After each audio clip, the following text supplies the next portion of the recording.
Hi there, this is Paula from Replicon. Replicon's CloudClock app, when installed on a supported tablet, becomes an affordable time clock where employees can punch in and out when they start and stop work. Because it's an app, we can make regular updates and improvements to CloudClock with no downtime or hassle at your end, so you're always using the best version available. In this video, I'm going to give you an overview of how the CloudClock system works. Then I'll show you how to set up CloudClock and how to monitor your clocks once they're in use.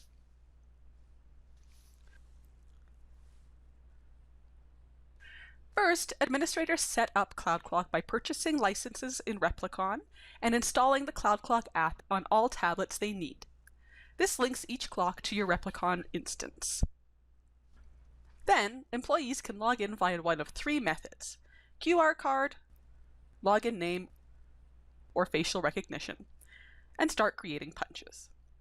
They'll punch when they start and end a shift or a break, or when they transfer to a new task or activity, if applicable. The clock takes a picture of the employee each time they punch to discourage buddy punching. Each punch is automatically saved in Replicon. Supervisors can log into our web or mobile app to review punches and view an audit trail of images taken during punches, to check that employees are working as scheduled. If needed, supervisors and payroll managers can correct punches or add missing punches. Punches are saved to auto-submitted timesheets, which supervisors can review and approve. Once approved, timesheet hours can be used to carry out payroll, billing, or other functions in Replicon. There are 4 main steps to setting up CloudClock. Set up an account with Replicon, procure the tablets you want to use as CloudClocks, set up your CloudClock tablets, which includes installing and launching the app, and prepare employees to use the clocks. Once these 4 steps are complete, employees can then start using CloudClock.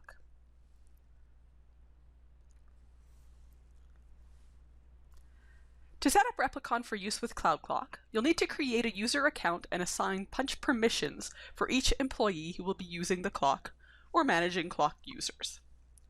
All users will need to be assigned, at minimum, a time attend license. Administrators will need Administer CloudClock permission so they can set up and monitor CloudClocks, while clock supervisors should be assigned Time Punch View and Edit permission. End users who will punch in and out using the clocks don't need special permissions, but they must be assigned a punch entry policy. This allows them to use the CloudClock and assigns them various punch-related settings, such as whether images will be captured when they punch, whether users can fix their own punch errors, and whether a punch time rounding rule, such as rounding punches to the nearest 10 minutes, is in effect. If you'll be using timesheets to approve and collect punches, as most customers do, you'll need to assign end users a punch timesheet too. And you probably want to enable the auto-submit option in user timesheet templates, so their timesheets will be submitted for approval automatically on their due date. At minimum, you'll need a single supported iPad installed with the CloudClock app, though you can use as many as you like. You might also want to purchase a stand or mount for each clock, and special cardstock for printing QR cards, if you're using them.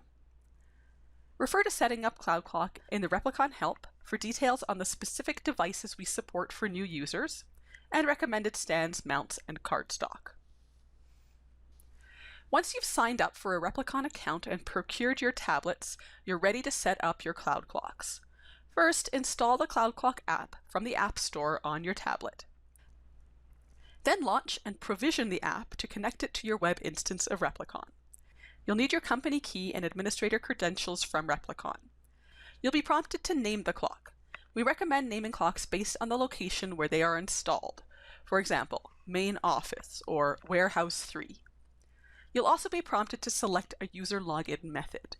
CloudClock users can be allowed to log in using 1, 2, or all 3 of the available login options, using a QR card, using their Replicon login name, which is referred to as their user ID in CloudClock, or by Face ID. If you enable more than one method, you'll need to set the primary method for identification. Tap this option to change the method. This will be the default available when employees log into the clock. They'll be able to access secondary methods by tapping a button on the clock. Once your identification method is selected, click the Launch CloudClock button. This connects the CloudClock to your Replicon instance. At this point, you might want to configure some other tablet settings. We recommend that you lock your tablets using guided access, so that only Replicon Cloudclock can be accessed from them. Besides keeping the app locked on the CloudClock app, this prevents your tablet from going into sleep mode and prompts the app to restart automatically if it crashes. You should also check that the appropriate time zone is set, Wi-Fi is enabled for the clock is connected to the internet, and that the screen's brightness setting is appropriate. Using the CloudClock is pretty intuitive, and employees won't need much by way of training. However, you will certainly need to tell them what their user ID is if they're logging in with one. If users will log in using Face ID, the clock will learn to recognize their faces as they use the clock. If you want to speed up this process, you can train their faces ahead of time by scanning their pictures or by having them log in while you supervise. If employees will use QR codes to log in, you'll need to print a QR card for each employee. To do this, go to the Users List page in the Replicon app, select the users, and click QR code. Then select Generate. You'll need to enter a company name that will appear on the card. Then click Print Cards. You can also download QR code images that you can use to create cards using a third-party application, if you prefer. An administrator's job is never done. When employees start using the clocks, you'll need to monitor their status to confirm that they're always online and available to collect punches. But you don't need to visit each clock to do this. We provide a Manage CloudClocks page in the Replicon web app where you can monitor clocks remotely. This page shows a few key things. One is each clock's current connectivity. Each clock's online status is checked every 7 minutes. You can see how many unsent punches are currently saved in a CloudClock using the Unsent Punches column.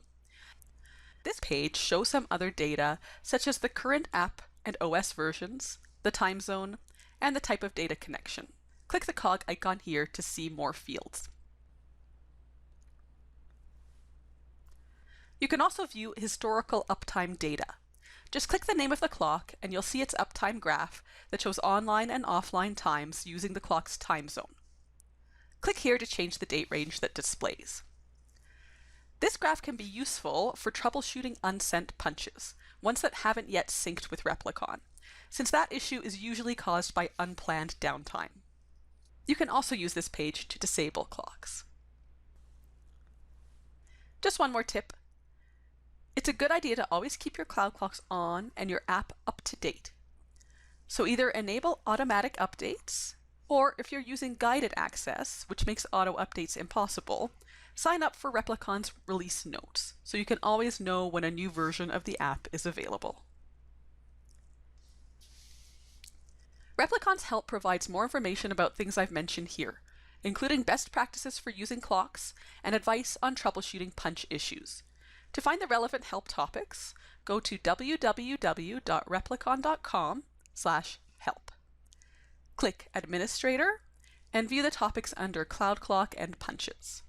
Or you can post a question to our community or contact our support team. They're always available to help you if issues arise. That's all from me for now. Thanks for your time.